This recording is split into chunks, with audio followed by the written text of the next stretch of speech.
Olá pessoal, eu sou o professor Eduardo Augusto e o vídeo de hoje é um compilado de questões que já trabalhamos em nossas aulas de resolução de questões por banca, trabalhando o tema das habilidades motoras, mais especificamente as classificações das habilidades motoras. Antes de iniciar o vídeo, se inscreve aqui no nosso canal, que ajuda bastante o nosso trabalho. Deixa o like, comenta qual tema você gostaria de ver aqui em nossas aulas. E se você tiver interesse em mais materiais de preparação específica para os concursos de educação física, dá uma olhada no link da descrição desse vídeo, que você vai encontrar informações tanto sobre os nossos e-books, como também do nosso curso online da preparação à aprovação. Então, sem mais delongas, bom vídeo e bons estudos. Segunda questão, a abordagem desenvolvimentista, especialmente a proposta encontrada em Gallagher e Donnelly, pode ajudar no estabelecimento das habilidades motoras fundamentais necessárias para o desenvolvimento motor do discente. Assinale a opção que apresenta no contexto as 3 habilidades motoras fundamentais. E aí, quando a gente fala dessas habilidades motoras fundamentais, são aquelas habilidades que serão a base para todas as outras habilidades motoras. Então, quando a gente fala das habilidades motoras fundamentais, serão 3. As habilidades de estabilização, de locomoção e de manipulação. As habilidades de estabilização serão relacionadas ao equilíbrio, à manutenção da postura. As habilidades de locomoção serão relacionadas a explorar o espaço, seja andando, seja correndo, seja engateando. E as habilidades de manipulação serão aquelas habilidades relacionadas a outros objetos, a manipulação de fato de outros objetos, de transmitir e receber a força de objetos. Então, nesse caso, as 3 habilidades motoras fundamentais serão estabilização, locomoção e manipulação. Dito isso, vamos para as alternativas. Item A, ele fala de locomoção, ok, porém coordenação motora global e ritmo não necessariamente são habilidades motoras fundamentais, não fazem parte dessas 3 habilidades motoras fundamentais.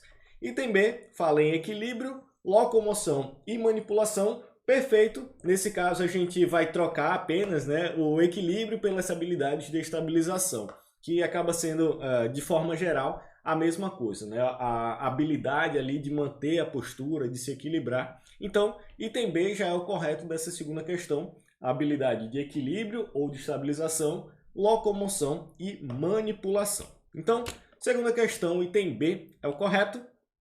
Segunda questão. Considerando os aspectos temporais do movimento, as habilidades motoras que apresentam início e fim bem definidos e facilmente perceptíveis são classificadas como. Então, quando a gente fala de habilidades motoras, a gente tem diversas formas de classificá-las. Nessa questão, ele vai falar dos aspectos temporais. A gente pode destacar também a classificação a partir dos aspectos funcionais, que são a estabilização, a manipulação e a locomoção. A gente pode falar sobre os aspectos ambientais, que são aquelas habilidades motoras abertas e fechadas que sofrem influência do meio ou que não sofrem influência do ambiente. Nesse caso, estamos falando de aspectos temporais do movimento, a classificação a partir dos aspectos temporais, e nesse caso vamos ter 3 tipos de classificação das habilidades motoras. As habilidades motoras discretas, contínuas e seriais ou seriadas. As habilidades motoras discretas são aquelas que apresentam início e fim bem definidos. Então, por exemplo, um chute no futebol, a gente sabe exatamente quando ele inicia e quando ele termina. As habilidades motoras contínuas, como por exemplo o correr, o nadar, o andar de bicicleta, a gente não sabe exatamente quando ela inicia, quando ela termina. E, por último, as habilidades motoras seriais, que são uma sequência rápida, uma sequência lógica de habilidades motoras discretas. Então, por exemplo, o Gallagher utiliza como exemplo de habilidade motora seriada abrir uma porta, uma porta trancada. A gente primeiro tem que inserir a chave, tem que girar a chave e em seguida abrir a maçaneta. Então é uma sequência de habilidades motoras discretas, habilidades motoras que a gente sabe o início e fim. A gente tem esse início e fim bem definidos. Então, a partir dessas 3 classificações, discretas, contínuas e seriais, Nessa questão, ele vai pedir aquelas habilidades motoras que apresentam início e fim bem definidos e facilmente perceptíveis. Elas são classificadas como habilidades motoras discretas, como eu falei anteriormente. Nesse caso, segunda questão, alternativa A é a correta. Segunda questão. O processo do desenvolvimento motor dos movimentos é dividido por fases, sendo uma delas seus movimentos fundamentais, onde as crianças estão envolvidas na exploração e na experimentação das capacidades motoras de seus corpos, desenvolvendo habilidades.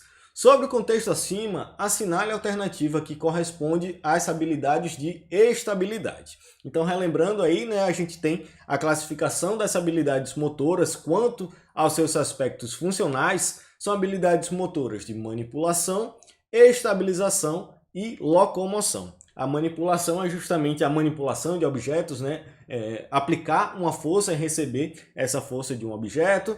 A estabilização está relacionado ao equilíbrio, à manutenção da postura, e a locomoção a explorar de fato os espaços, o ambiente, seja andando, engateando, correndo e por aí vai. Então, como na questão ele quer essa habilidade de estabilidade, a gente vai pesquisar nas alternativas.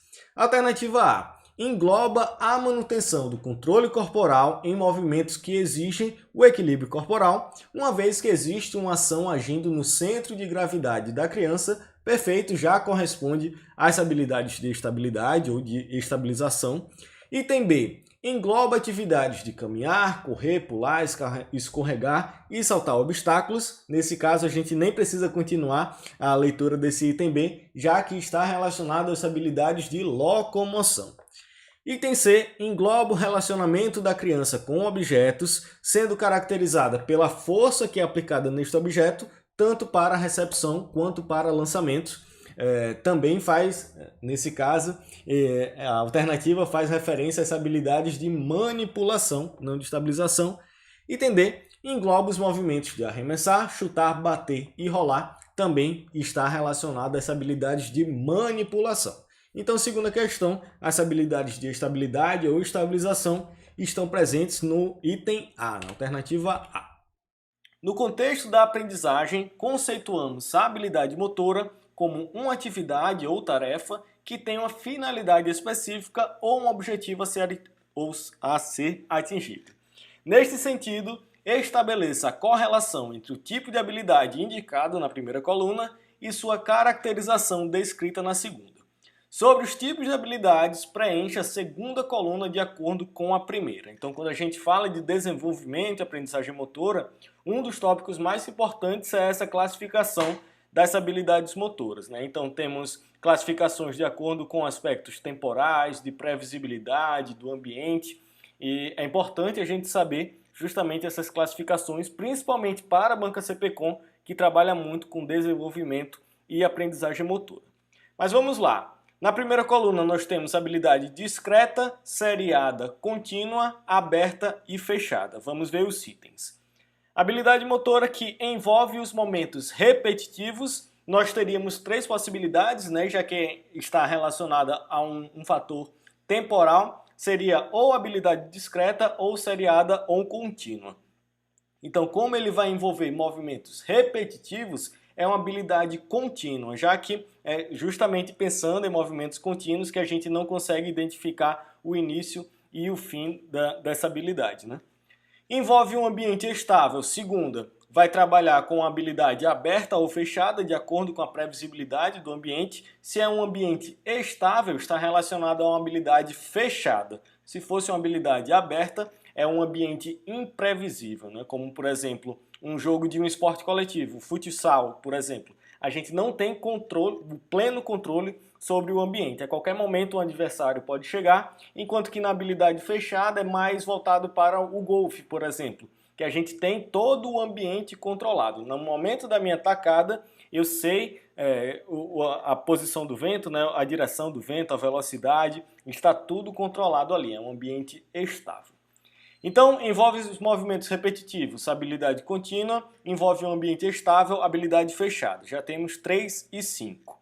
caracterizada por várias ações conectadas em uma sequência. Então temos essas habilidades seriadas, como por exemplo o ligar um carro. Quando a gente vai ligar o carro, a gente primeiro coloca a chave no carro, gira, coloca a primeira marcha, né, pisa na embreagem. Então é uma série de eventos conectados em uma sequência para realizar determinada ação. Até mesmo abrir uma fechadura, né? A gente coloca a chave na fechadura, gira a chave, depois gira a maçaneta. Então, para abrir uma porta precisa dessa série de acontecimentos, essa série de habilidades motoras. Então é uma habilidade seriada.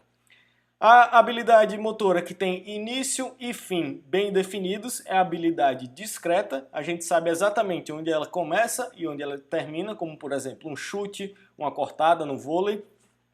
E a atividade que é realizada em ambiente imprevisível é a habilidade aberta, como eu falei anteriormente. Temos então 3, 5, 2, 1 e 4. Vamos para as alternativas. 3, 5, 2, 1 e 4 é a alternativa C. Se a gente tivesse visto essa alternativa anteriormente, só de resolver o primeiro item a gente conseguiria já eliminar as outras alternativas, já teria a alternativa C. Então é importante quando a gente for realizar questões dessa forma, né, sempre estar atento. Se eu já tenho certeza de determinado item, vai lá nas alternativas, vê se já consegue eliminar alguma questão, alguma alternativa, justamente para aumentar a probabilidade de acerto da questão. E quinta e última questão dessa aula: no decorrer da vida, as pessoas desenvolvem uma grande capacidade de realizar tarefas. Muitas dessas tarefas estão relacionadas aos movimentos dos membros superiores e inferiores do corpo, ou seja, os que envolvem os músculos maiores, como os das pernas, dos braços e do abdômen. São exemplos dessas atividades: correr, pular, chutar, subir e descer. Para essas atividades utilizamos, sobretudo, a chamada, e aí Galarrot trabalha os conceitos de habilidades motoras amplas e habilidades motoras finas, né? As habilidades motoras amplas são aquelas que a gente utiliza grandes grupos musculares, como o correr, o andar, o nadar, enquanto que as habilidades motoras finas são aquelas que a gente utiliza músculos pequenos para realizar ações específicas, né? Como escrever, o digitar, o costurar. Então, nesse caso, a gente tem, por Galarrot, as habilidades motoras amplas e finas, porém, alguns autores trabalham também com a denominação de coordenação motora grossa e coordenação motora fina. Nesse caso, como são aquelas atividades que utilizam grandes grupos musculares, né, a gente vai ter o item D, o correto dessa quinta questão, a coordenação motora grossa. Então, quinta questão, item D é o correto. Espero que tenha gostado desse vídeo. Qualquer dúvida pode entrar em contato com a gente aqui pelo YouTube, pelo nosso e-mail, contato@concursocdfísica.com ou pelo nosso Instagram, @concursocdfísica. Lembrando, dá uma conferida nos nossos materiais, tanto e-books como o curso online que está no link da descrição desse vídeo, que com certeza podem te ajudar na sua preparação para concursos. Então é isso, muito obrigado e até a próxima.